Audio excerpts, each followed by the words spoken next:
Hey everyone, kids, this is Dr. Callahan with Week 6 Friday. How are you guys doing? Go ahead and pause the video and answer the following 3 questions for your warm-up log. Keep in mind that in 3 short weeks, your warm-up log is going to be due, so just keep that in mind.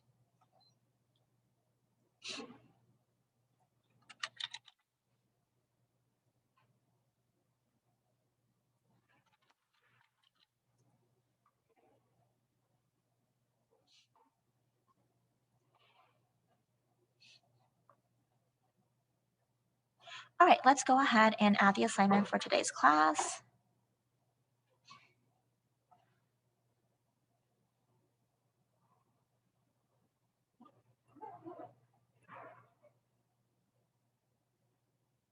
Your instruction today is to make sure you guys watch the video in its entirety.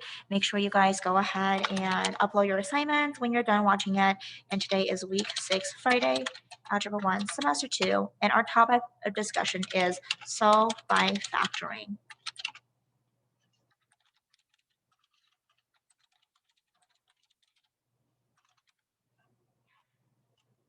You need to make sure you check in with me by 8:40, which is the end of the first period. So make sure you guys do that to ensure that you're not going to be marked absent. And then everything needs to be uploaded onto MS Team by all right, so with that said, let's go ahead and take a look at the breakdown for today's stuff.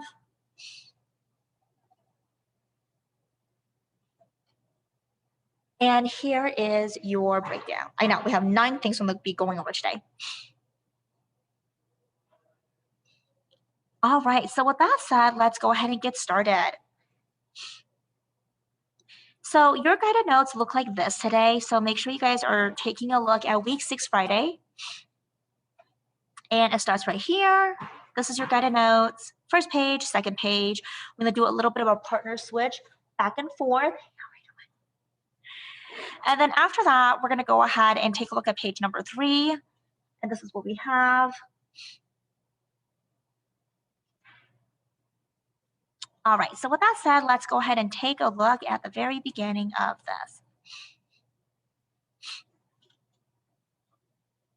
Okay, I want you guys to go ahead and start right here. I'm going to start on solving equations using the zero product property. So it's going to be a few fill in the blank, so make sure you guys do that. So the zero product property is basically A times B times C equals 0. And then you just go ahead and separate them. So A equals 0, B equals 0, C equals 0. How many types of solution are there for the quadratic equation? There is always 2 because it's a quadratic equation, and they are x minus b, x plus a. If we're to go ahead and draw it, this is what it looks like. Here's your b, here's your a.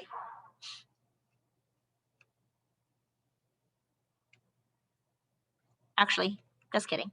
Here's your b, here's your a. Negative a, positive b. Solutions to the quadratic equation can be called x equals b, and then of course x equals negative a, or in other words, zeros. All right, let's go ahead and take a look over on this upper right-hand side. So looking at this part right here, you're going to put x minus 5 equals 0, x minus 4 equals 0. Opposite of minus 5 is a plus 5. Opposite of a minus 4 is a plus 4.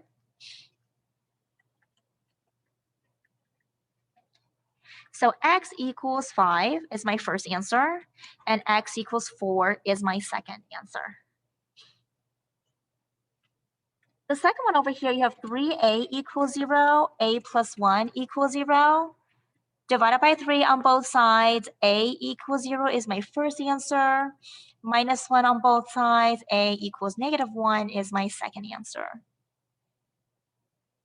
Now, in the off chance that I don't actually factor this out for you already, how would you go about solve by factoring?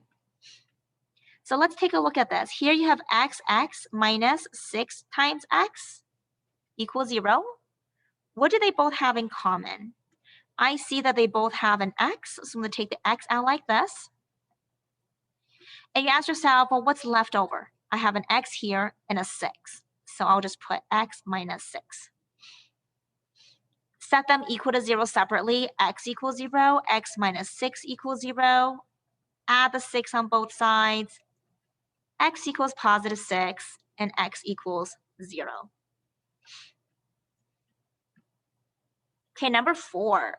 3 times 1 times x minus 3 times 5 times x equals 0.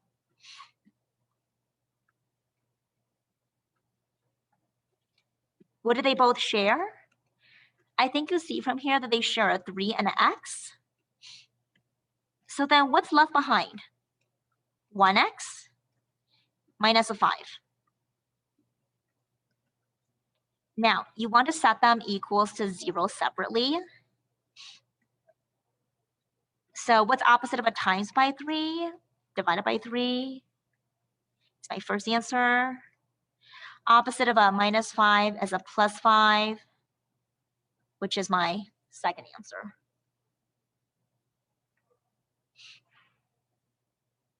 All right, now let's take a look at number 5 and 6.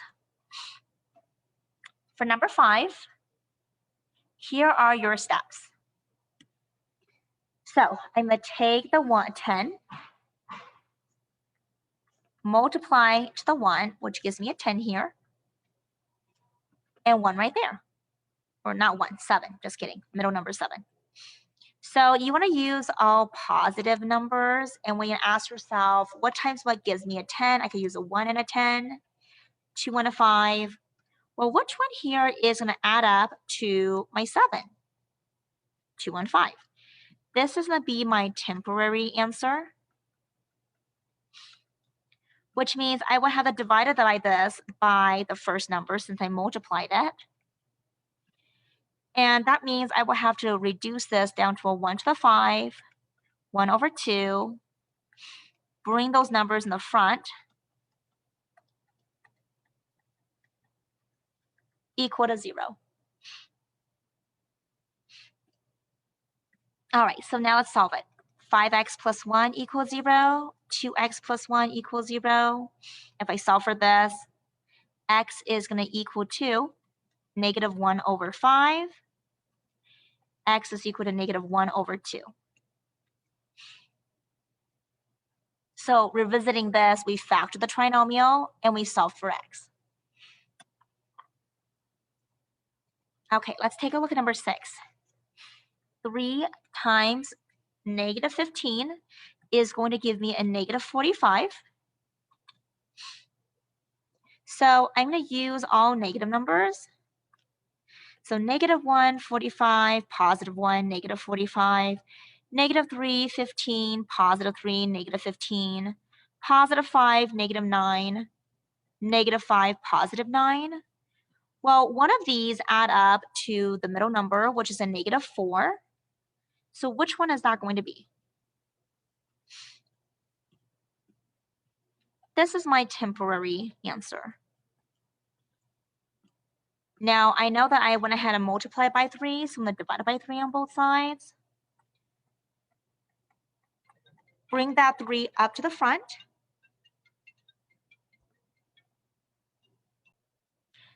Okay, and so let's go ahead and do the 9 divided by 3, which gives you a x minus 3. And my first answer is going to be x equals negative 5 over 3. My second answer is x equals positive 3. And those are my two answers. All right, you guys. So what I would like you guys to do is kind of practice with this. Maybe work on number 7, then switch over to number 8, work on number 9, switch over to 10, and then just kind of move back and forth. All right. So make sure you guys practice with that. And then next, what I would like you guys to do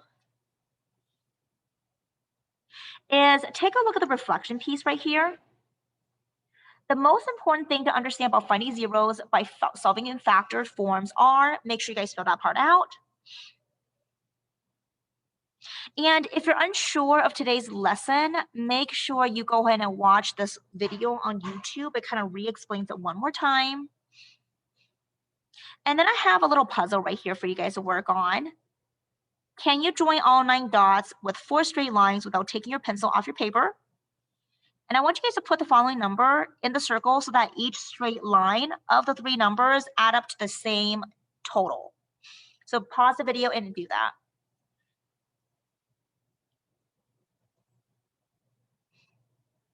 All right, lastly, your exit ticket is right here. I have 18 questions here, and I want you to pick any 3, and you can just write it on a separate piece of paper. All right, you guys, as always, stay safe and healthy, and I'll see you guys next time. Take care.